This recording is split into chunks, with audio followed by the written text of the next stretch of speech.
We're delighted to welcome you back to the 14th Jaipur Literature Festival protected by Dettol. It's our pleasure to present Lost Words and Lost Spells, Robert Macfarlane and Jacky Morris in conversation with Yuvan Avis. The creative force behind the Lost Words, a tender, unusually written homage to nature, returns with a journey into another realm of magic and spells, immersing the reader within splendor and enchantment of nature's many miracles. The Lost Spells is a pocket-sized initiation into the inner workings of the external world.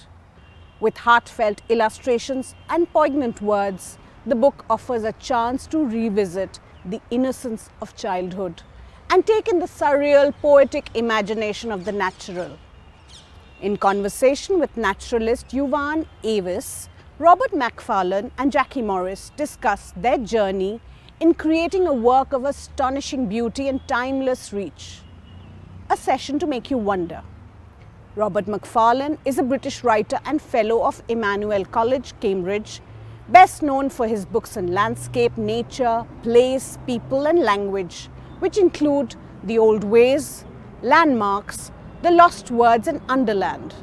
Illustrator and writer Jacky Morris won the Kate Greenway Medal in 2016 for Lost Words, among other accolades. Yuvan Avis is a writer, naturalist and ecological activist. His books have been published in 30 languages and have been widely adapted for stage, film, television and radio. Jacky Morris is an author and illustrator. She lives and works in a small cottage by the sea in Wales, UK, with a chowder of cats and a pack of dogs. Her books include The Unwinding, Mrs. Noah's Garden with James Mayhew, and The Lost Words and the Lost Spells with Robert Macfarlane. Yuvan Avis is a writer, naturalist, educator and activist based in Chennai. His interests include reimagining an Earth-centric and child-centric education in schools, the reciprocity between languages and ecologies, and ground-up processes of change and politics. He writes on ecology, education, alternatives and activism. He's currently traveling and documenting stories along the Indian coastline. Please do remember to comment by typing it in the comment section. Ladies and gentlemen, Lost Words and Lost Spells, Robert Macfarlane and Jacky Morris in conversation with Yuvan Avis. Let me read you a beach spell. Beach gives wind speech. Each branch reaches to the other branches as the gale rises. Each leaf dances with other leaves as the storm crashes. Can you hear that inland sea, its slow explosion? High in the hillwoods, huge surf breaks, far from any ocean. So this is from the Lost Spells, and I'm so happy, Robert and Jacky, to be in conversation with you today. And Robert, especially, you've been such a formative writer at a very crucial time in my life, and I've kept reading you till date. And I discovered Jacky with the Lost Words and the Lost Spells. So I'm delighted. Me too, Yuvan, and to be with both of you today, to have, arrived in Jaipur on the front lawn a minute after leaving my home. And it's such a pleasure to be speaking with you for me.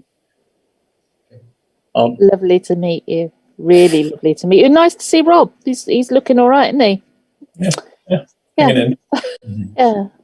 So, when I was going to buy Lost Words, first it was Jacky's Goldfinches. And then the other reason I kind of immediately bought it was that beautiful story of how it was an act of protest and dissenting the laws of language from children's imagination and an act of re-invoking, reclaiming that. And I don't know how many people watching know that story. I've heard you share it so many times, and it's amazing each time you do. Could you tell us that? Yes, of course. Jacky, do you want to? Or no, you. I like listening to you. Okay. Okay, well, in 2007, a very widely used dictionary in British primary schools, used mostly by 4 to 7-year-olds or 4 to 8-year-olds, a junior dictionary, was reissued in a new edition, and it was noticed that a number of words had dropped out of this new edition. It's a small dictionary, about 2,000 words, and a number had come in. And the words that had dropped out formed a crooked A to Z, and they were the words of everyday nature in our country, acorn all the way through to wren by way of kingfisher, willow, otter, bluebell.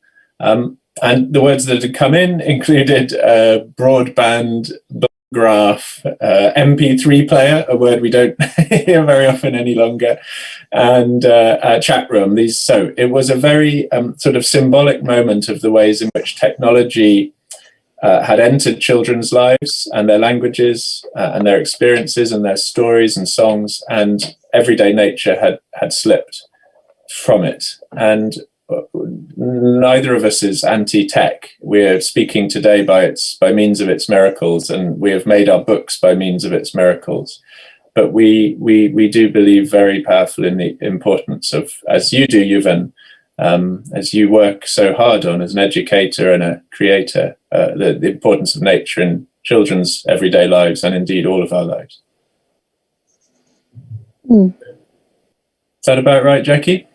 Yeah, I think so. I think it once it was published, it started to become other things, and it was picked up by people. I was really hoping to use it to kind of reawaken in adults that feeling of awe of for the wild world, by getting their children to just remind them, when we're young, we're so open to the world, we're so full of excitement and the questions that are the why.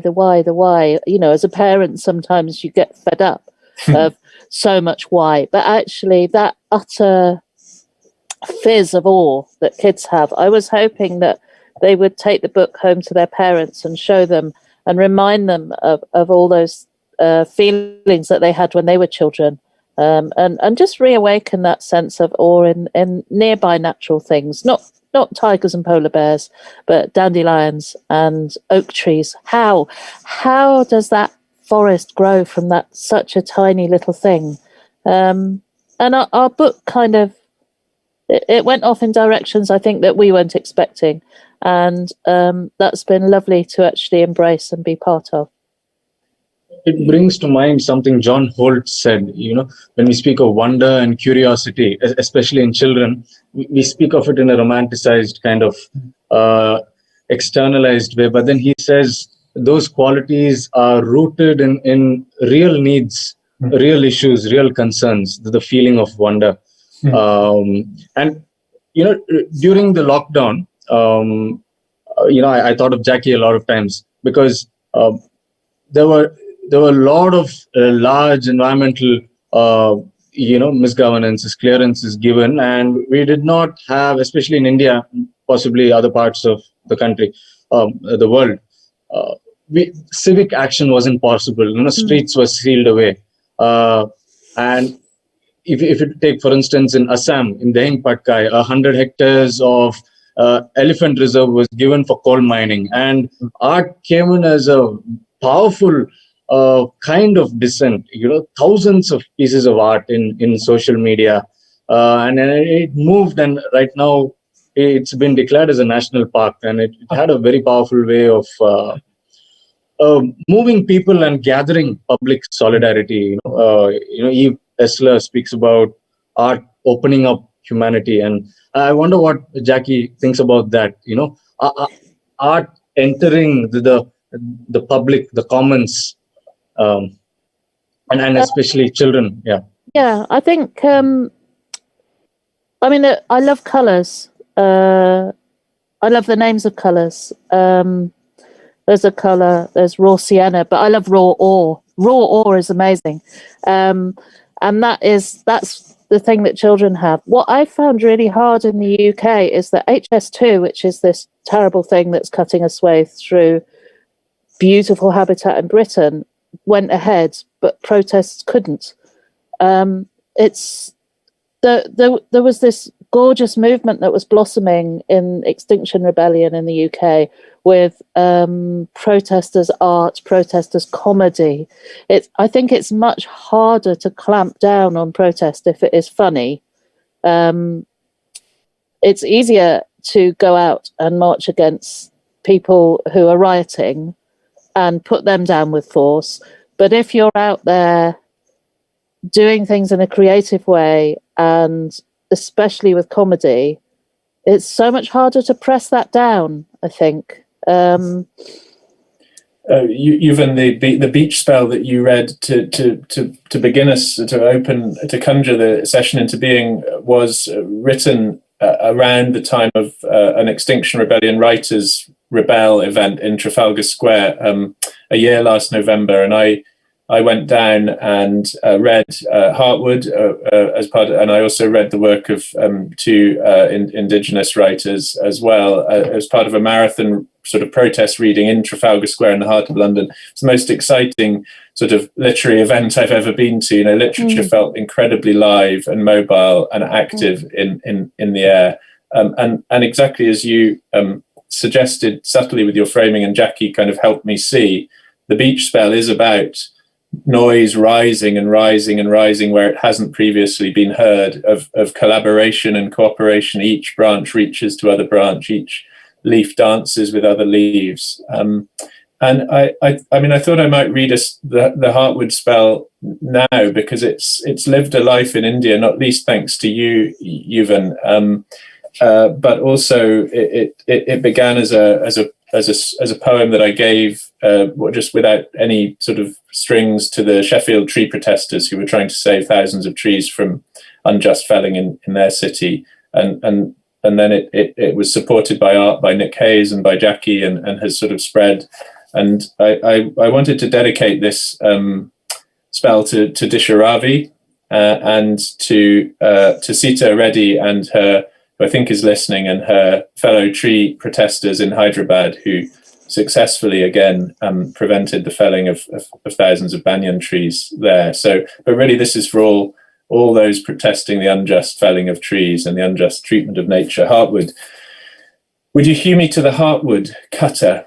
Would you leave me open-hearted? Put an ear to my bark, hear my saps mutter, mark my heartwood's beat, my leaves flutter. Would you turn me to timber cutter? Leave me nothing but a heap of logs, a pile of brash.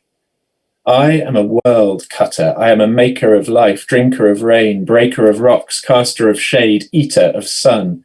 I am timekeeper, breath giver, deep thinker. I am a city of butterflies, a country of creatures. But my world takes years to grow and seconds to crash. Your saw can fell me, your axe can bring me low. Do you hear these words I utter?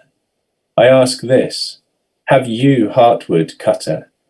Have those who sent you? Yuvan, I'd love to hear about your work. We'd love to hear about your work creatively. I mean, you are, anyone who doesn't know Yuvan's work, who's listening, find him on Instagram as a naturalist's column. He's one of the most inspiring young makers, educators, protesters, activists that I know, and he's helping me see ways through the world at the moment. So follow him there, follow his work. But Yuvan, tell us a bit about your work with children and art and creativity. Yeah, the first thing I wanted to share, listening to Heartwood, is that we had something called a concert for conservation around Heartwood. Heartwood was actually at the heart of that concert, and it was protesting the transforming of three very important urban parks, the last lung spaces within Chennai, making them into metro stations, railway stations. And we had various ways of, it got translated in Tamil. We sit around and it was read in Tamil and English during the concert. It was sung. And the theme of the concert was music comes from the heart of trees. So if you have a violin, you make it out of anything but maple. It's not a violin. or you have a ganjira or a veena, you make it out of anything but the hardwood of jackfruit. It's not that music. So, my line of inquiry, my pursuit as a teacher, as an educator, is to put the earth and the child at the center of the educational system. Right now, the system is at the center. And what Carol Black talks about, she likens it to a factory where you treat children as raw material, like bauxite or whatever, and then you try to herd them towards a result you have in mind, but then you don't really let them blossom as they are. And increasingly, reading your work, Richard Louv, Gail Melson, Lucy Jones' recent book, I'm just reading, find that the earth's well-being and the child's well-being are so profoundly synonymous.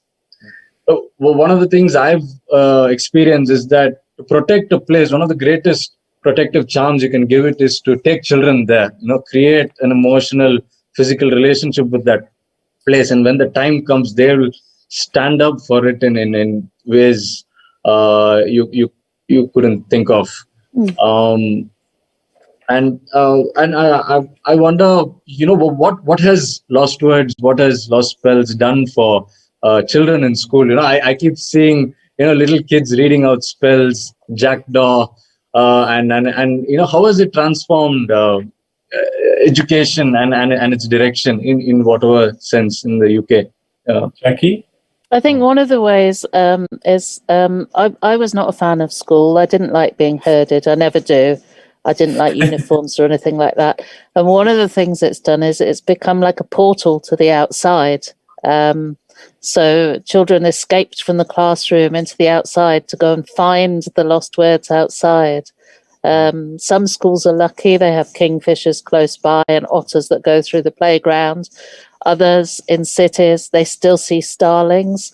They have dandelions pushing up through the cracks. Daisies there now, jackdaws, town and city, wrens are everywhere. When I first went into first school I went into, it was just after the Lost Words had been launched, and I was about to read the wren spell, and the person I was with said, just ask the children here, does anybody know what a wren is? And not one child and not the teacher put their hand up. So they didn't know that a wren was this little bird, and they may not have heard that sound that this tiniest of creature makes, screaming out from the hedges in the most beautiful way. But I think a lot of children do now know what a wren is. One of my deepest joys of the book has been seeing the work that children do that is inspired by it. The language that children are capable of, if you give them enough space, which I hope our book does, the poetry that they've written, the paintings that they've done, it's inspiring to me. They're just incredible. Robert? Yeah. Well, this is a wonderful answer. Yeah, no, it's the first, before it was ever published, I gave a copy to a really famous actor in this country, Simon McBurney, theatre maker and actor. And he held it. Yuvan has shown everybody, but if you don't know the book, it's very big. The Lost Words is very big. There we are. And he just said, this isn't a book, it's a landscape. And I loved that idea and we saw children literally kind of opening it and, as Jacky said, almost trying to fall into it. So we should say to those who don't know this book or the other that they're very simple. There's just 20 or 21 species of plant or bird in each one. And for each creature, the Lost Spells is the little sister. For each creature or plant, I would write a spell, a summoning spell, a conjuring spell. And Jacky would then paint them back into being, as it were. So I don't know, is it a good moment for another spell, Jacky, or is it... Funny you should say that, Robert. I just opened my book. Oh, okay, that wasn't pre-planned, but I'm trying to say, Yuvan, is there such a thing as gorse in India? Will it be recognizable? Gorse, no. So we have other thorny creepers. Yep. So we have the climbing brinjal, Solanum trilobatum, and other such species. very similar to gorse, and as you've described it. There we are. Yeah, a very, very well, Jacky. You live in gorse. I do live in gorse. I have been known to sleep in gorse as well. It is astonishing. Very soon, where I live, the whole of the hill will bloom with this gold, which is it's like cadmium yellow, deep cadmium yellow, and the scent of it. People say it's like coconuts, but I always say that coconuts smell like gorse. It has this really sweet, subtle scent about it. And then in the autumn, the seed pods crackle. So when it's silent, when the wind isn't blowing, you can hear them crackling. And there's a time every year when there are so many daddy longlegs up there that the crackling of both is just astonishing. Anyway, gorse, in a way, I think gorse is me, actually, because I can be a right, how do I put this? Robert, what can I be? Prickly. Thank you. Concise use of words. Gorse. Good luck trying to force your way through gorse. Better setting out across a field of spears, a lake of pikes, a sky of hawks, 100 winters. Better getting dealt 1,000 scratches by 1,000,000 splinters. Out of crags and hedges, cliffs and ledges, gorse jags, spikes, crackles, raises hackles, speaks sharply. Keep out, stay back, get off my land. Room is made for gorse, though. Space is braced for redstart, rabbit, wheatear, plover. Quiet life is harboured in its criss-cross places. See into gorse, get past its guard and pick a path towards its well-defended heart, the secrets kept within its limits. Each of us is partly made of gorse, of course, prickly, cussed, hard to pass and tough to handle, all helter-skelter points and angles, but only ever really seeking love and giving shelter. Yes. That's lovely to hear you read that one, Jacky. I don't think I have before. I got quite fond of that. And thrift is the other one. There's a line in thrift which I absolutely adore. Give a glimpse of hope in the hardest. That's one, but also thrift persists. Thrift knows hardship is a limit and not a failing. That's it. It feels like a line for the. We have a plant called the pipewort. So I wrote my own little spell for that, completely inspired from thrift, because it grows in places where nothing else grows. And then once when I was out in the field with children, pipewort grows like there's a stalk, and then there's a little inflorescence which it's a white sphere. There's a tight white sphere, and then these 9-year-olds, 8-year-olds plucked it, and then they put it on their hair clips, and then they were like little aliens. Teeny boppers. Yeah. That's so great. So they became aliens and spacemen and intergalactic travelers and these little. I mean, you're so good at it, Yuvan. I mean, you're as a naturalist, you're dazzling, and so you're able to take what seems like a self-similar or kind of undistinguished piece of scrub or street flora, and then you show us what life is there. I mean, you turn over leaves I saw on your Instagram, and suddenly there's whole kind of colonies and ecosystems present. And children, I mean, they change our focal length, don't they? They're not so interested in the long view. They're happiest, I think, in forests, really, where they can lie down and eat earth and climb trees and just move around with those shorter. But have you found your focal length adjusted? I mean, you're still very young. I've forgotten what it's like to be a teenager, but you haven't necessarily. Yeah. What do children do to your sense of the world? Especially young children. It's been impossible to find a 5-year-old or even a 10-year-old who isn't, absolutely in wilderness. The children are wilderness. and so many people talk about this in their own terms. Somebody might be interested in looking under leaves, others playing with the sand, running around, and something I've found working with children is that when you get them young, if there was a very robust and lively nature curriculum, contextual, of course, from primary up till elementary school, in all schools, the Dalai Lama speaks about, one can end violence in the world if you taught meditation.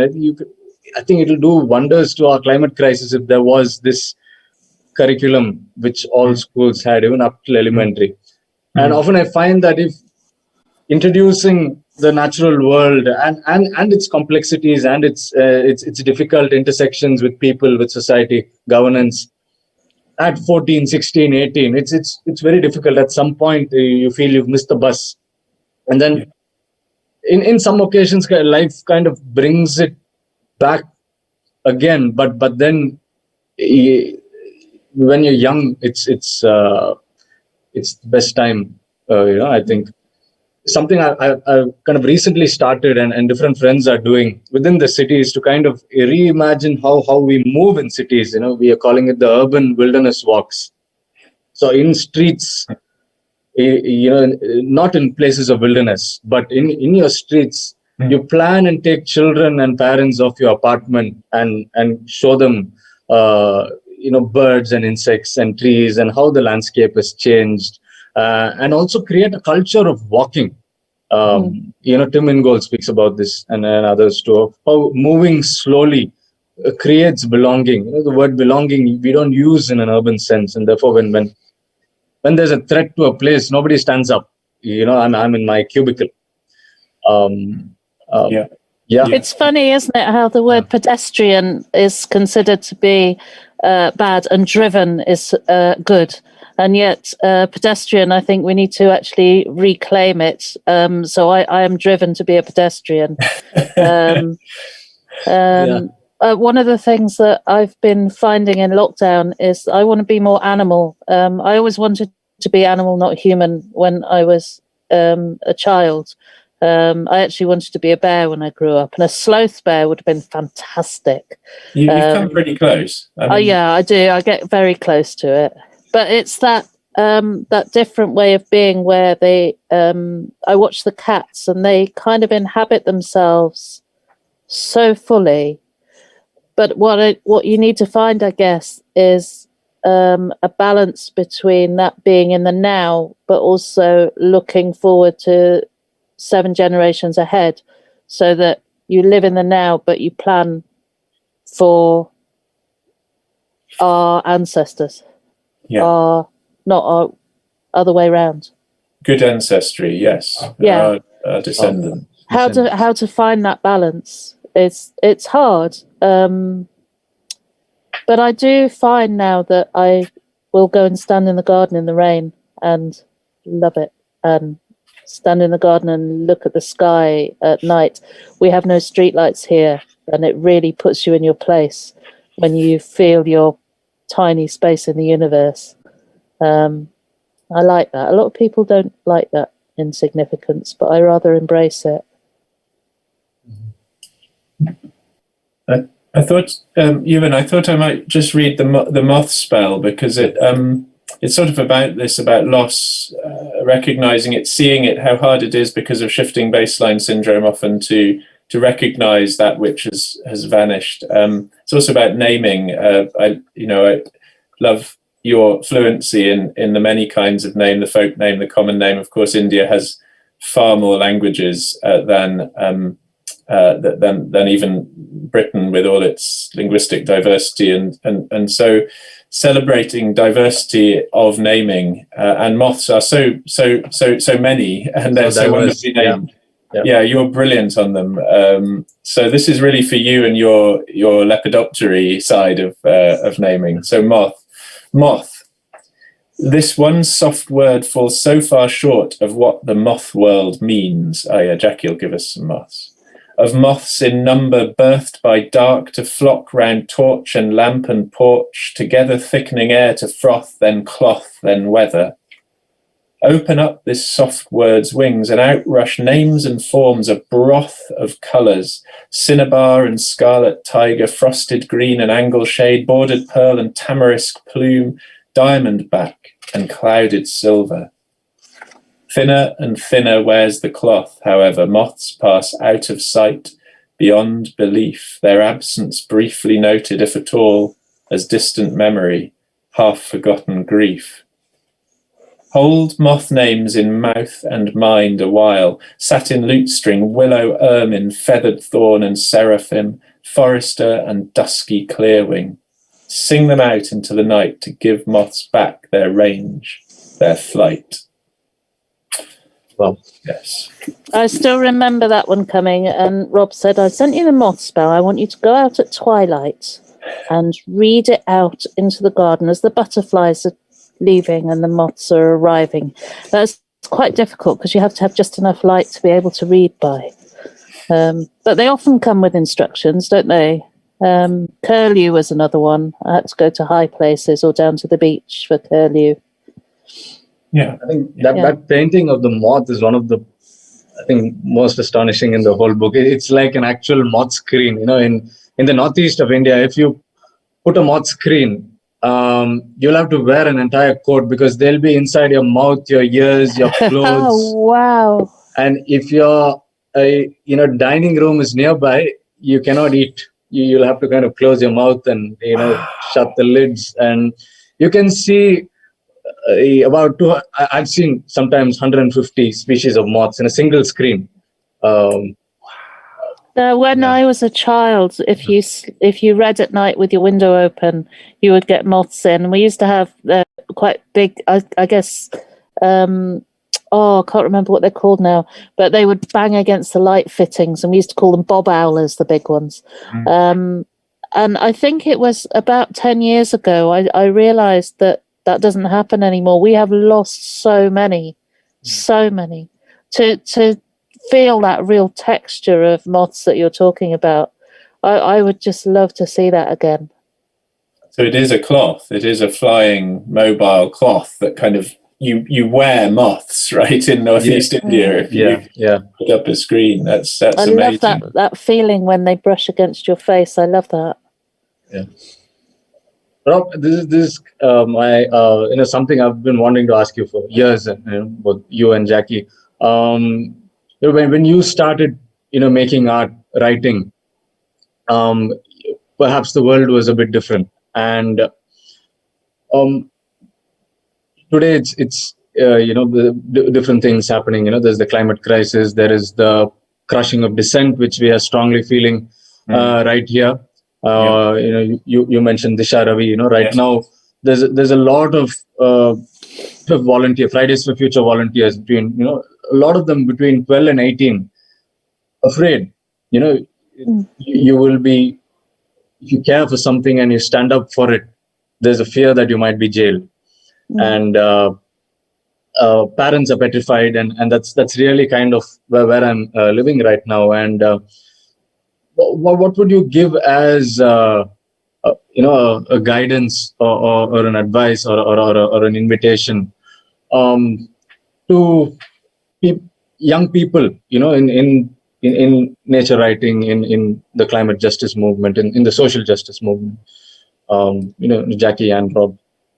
Well, first of all, let me just pay my great admiration and respect to the young people, and also my deep sorrow that should be the feeling, that there should be an intimidation into silence.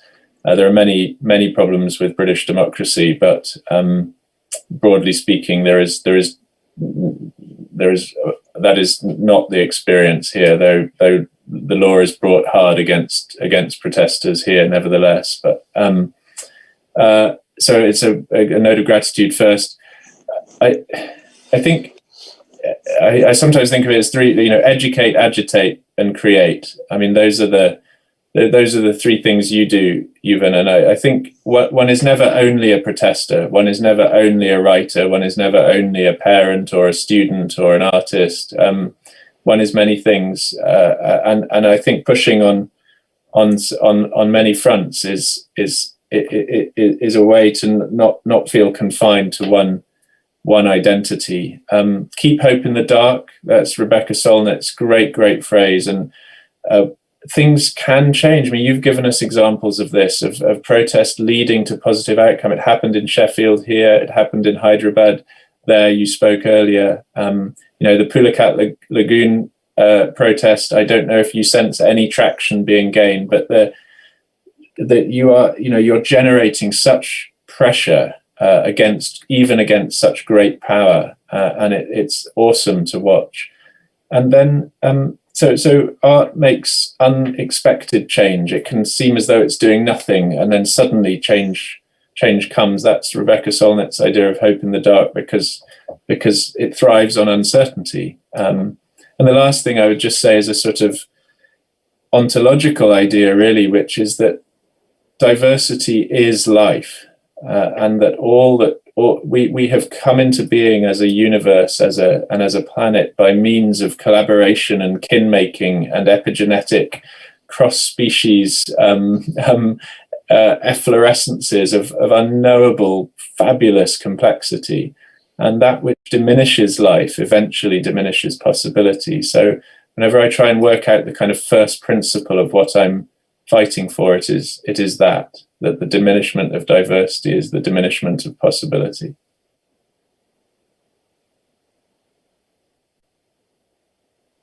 I think that's so much applicable in education as well. Classrooms are such less diverse spaces, or rather,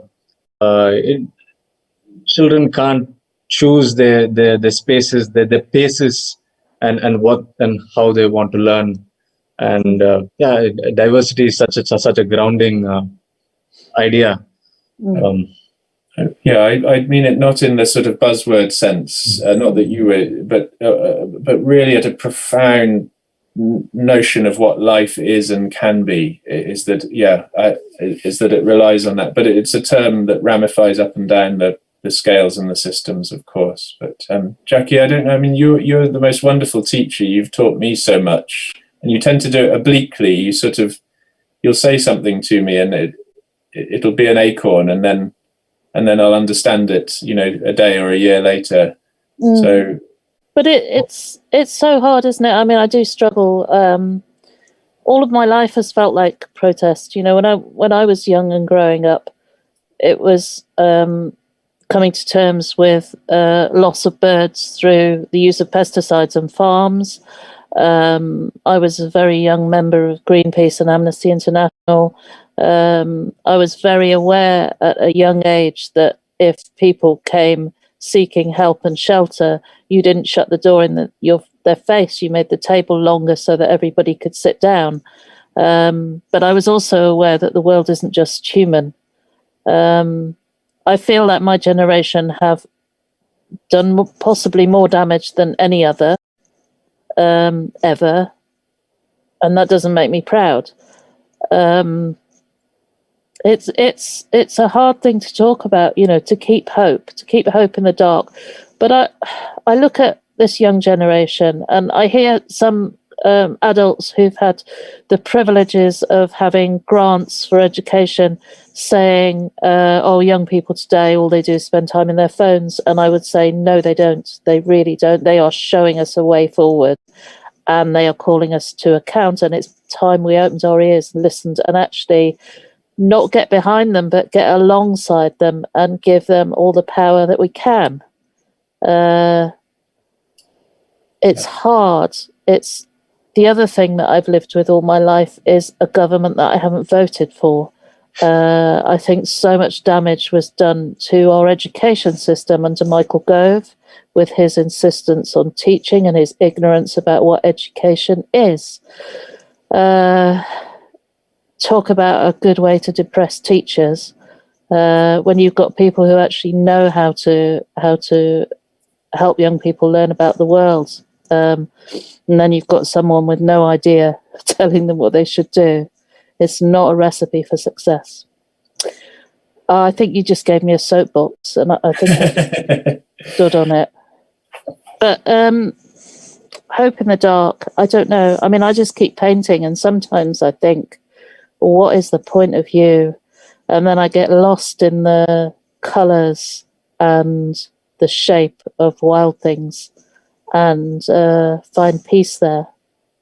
Yuvan, I wonder, would you? It sounds like Wendell Berry, something he said. Yeah, the piece of wild things. yeah.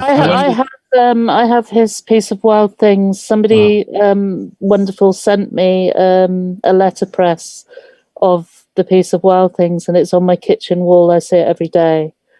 His writing, he made me love people again with his writing because of the connections between people that are threaded through his work. Yuvan, I know we must be coming towards the end fairly soon. I don't know if there's time for you to read us. I thought it might be nice to read a spell of kind of joy and warning, like whether you might read us the swift spell. Yep.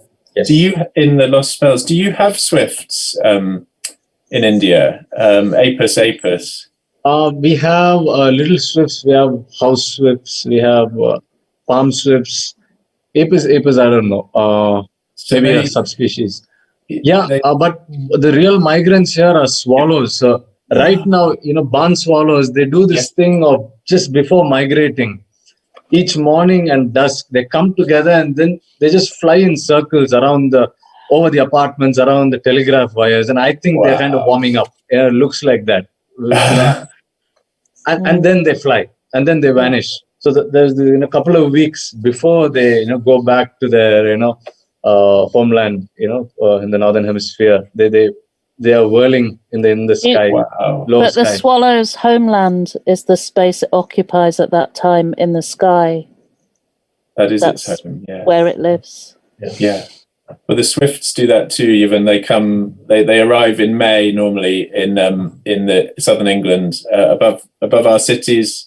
I've taught young primary school children in May. I love teaching them in May because I just say, look up, and far above they see these tiny, shrill crossbow bird-like birds, and I say they have come without landing from sub-Saharan Africa to be over our chimney pot, your Cambridge, and they just love it. Anyway, I just thought I'd love to hear you read it if you would. Yeah.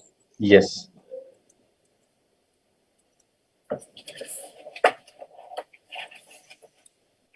Have you got it? We don't do page numbers.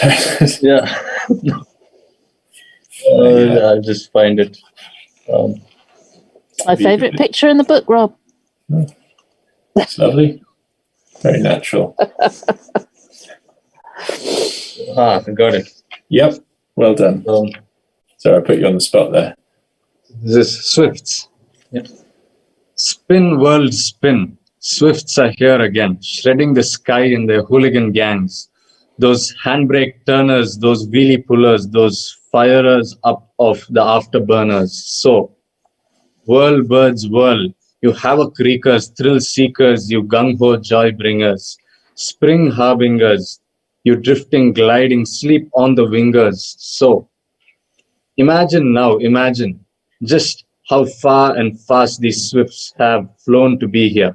The deserts cross non-stop, the seas traverse, the mountain ranges span. So, fly, heart, fly. Follow swifts on their screaming tours to flicker far out over ocean, hunt a storm cells, shifting edge or pierce a cloud's slow motion. So, think, if 1 year swifts did not appear, the sky undriven, rooftops silent, all the watchers waiting, hoping for a gift that stays ungiven. So, spin, world, spin, and send swifts back and back to us again. Oh, thank you for reading that. I feel very moved to hear you read that, Yuvan. Yeah. Oh, Jacky's pictures there just sounds like your swallow clouds. Just amazing movement and dance on the page.